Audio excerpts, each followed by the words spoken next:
Good evening. It is Sunday, January 4th, 2026. I'm here with your verified evening news update, bringing you the most important developments from the United States and around the world.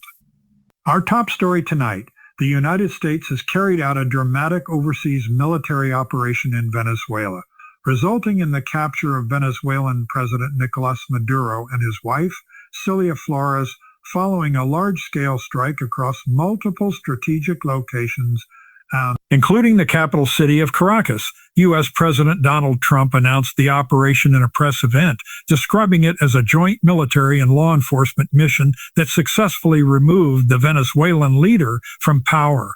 Trump said that Maduro will face criminal charges in New York connected to long-standing federal indictments on drug trafficking and narco-terrorism charges.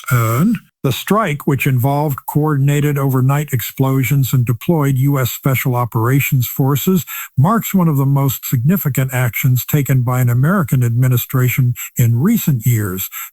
Footage and reports from Caracas show intense activity near key military and governmental sites, with reduced electricity and widespread confusion following the strike. In his address, President Trump said the United States intends to oversee Venezuela temporarily as officials work toward identifying a legitimate transitional leadership.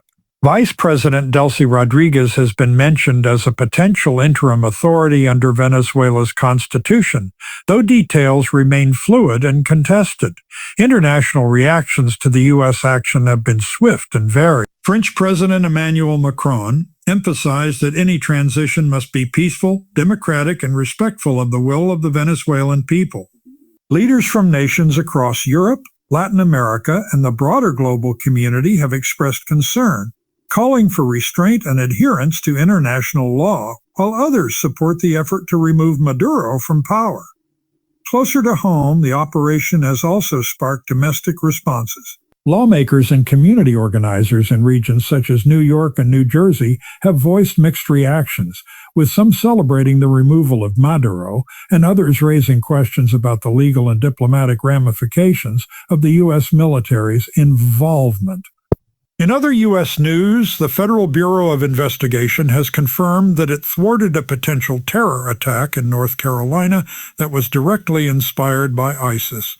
Authorities say the suspected plot was halted before any planned violence could occur, and a public update is expected as the investigation continues. Turning to international affairs beyond Latin America, global leaders are closely watching the ripple effects from Venezuela.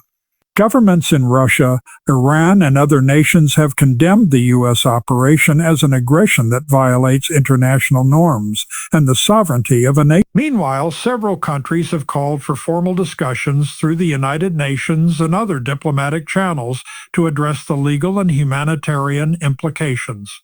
On a different note, skywatchers and astronomy enthusiasts were treated this weekend to a rare celestial spectacle: the appearance of the year's first supermoon coinciding with the quadrantine meteor shower. Observers across the northern hemisphere reported bright lunar views and early morning bursts of meteors as the event peaked shortly before dawn. That wraps up the evening's verified news highlights. Join us again for continuing coverage as events unfold. Have a safe evening.